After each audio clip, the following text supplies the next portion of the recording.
بسم الله الرحمن الرحيم لا إله إلا الله ملك الحق المبين محمد رسول الله صادق الوعد الأمين اللهم صل على سيدنا محمد الفاتح لما أغلق والهادي لما سبق ناصر الحق بالحق والهادي إلى صراطك المستقيم وعلى آله حق قدره ومقداره العظيم. കോഴിക്കോട് ജില്ലയിലെ ഇയാട് മസ്ജിദ് സാദാത്ത് മക്കാമിൽ അന്ത്യവിശ്രമം കൊള്ളുന്ന മഹാനായ ഒരു വലിയാണ് ഖുത്ബുൽ ആലം ഷെയ്ഖ് സയ്യിദ് മുഹമ്മദ് കോയത്തങ്ങൾ റളിയല്ലാഹു അൻഹു. അവരുടെ 30ാമത്തെ ഉറൂസ് മുബാറക്ക് ഫെബ്രുവരി 20 ഇയാട് സാദാത്ത് നഗറിൽ നടക്കുകയാണ്. മുത്തുനബി സല്ലല്ലാഹു അലൈഹി വസല്ലം തങ്ങളുടെ സന്താന പരമ്പരയിൽ പാലക്കാട് ജില്ലയിലെ പ്രസിദ്ധമായ തെരുവത്തുപള്ളി മക്കാമിൽ അന്തരീക്ഷം കൊള്ളുന്ന ഷെയ്ഖ് സയ്യിദ് മുഹമ്മദ് റളിയല്ലാഹു അൻഹു മഹാനവറുകളുടെ 4ാമത്തെ പൗത്രനായി കുളത്തിങ്ങൽ തറവാട്ടിലാണ് സയ്യിദവറുകളുടെ ജനനം.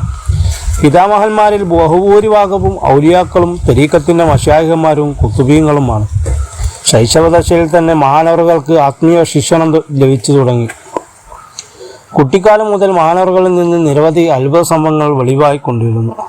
അതിശക്തമായ ആത്മീയ പരീക്ഷണങ്ങൾ നിറഞ്ഞതായിരുന്നു യുവത്വ കാലഘട്ടം. വിവാഹത്തിന് മുമ്പും ശേഷവും തനിച്ചും കുടുംബസമേതമായും ഏകദേശം 38 വർഷത്തോളം കർണാടക, ദാദാ ഹയാത്ത്, മഹാരാഷ്ട്ര, ഹാജി മലങ്ക്, ഗുജറാത്ത് തുടങ്ങി ഇന്ത്യയിലെ വിവിധ സ്ഥലങ്ങളിലുള്ള വനാന്തരങ്ങളിലും മലമുകളിലുമായി ആത്മീയ ജീവിതം നയിച്ചു. വന്യജീവികളുടെ വികാരകേന്ദ്രമായ കൊടും വനാന്തരങ്ങളിൽ വർഷങ്ങളോളം ഏകനായി ആരാധനയിൽ മുഴുകി. കാമിലായ തൗഹീദിന്റെ വഴി ലഭിച്ച മഹാനവറുകൾ ആത്മീയതയുടെ ഉന്നതിയിൽ എത്തിച്ചേർന്നു. സമകാലികരായ ഔലിയാക്കൾ മഹാനവറുകളെ ആദരിക്കുകയും ബഹുമാനിക്കുകയും ചെയ്തിരുന്നു.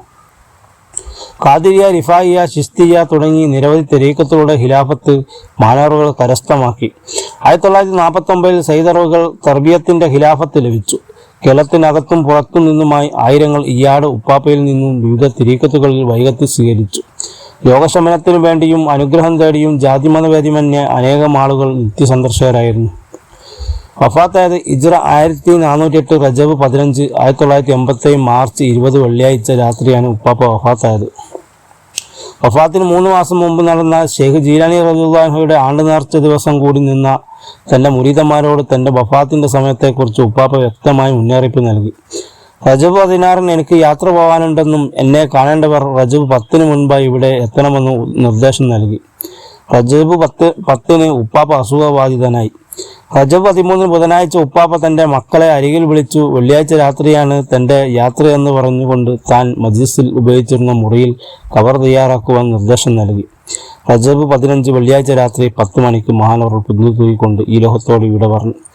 റഹ്മാന്റെ വർക്കത്ത് കൊണ്ട് നമ്മളെല്ലാ നല്ല ഉദ്ദേശങ്ങളും പൂർത്തിയാക്കി തരട്ടെ. ആമീൻ.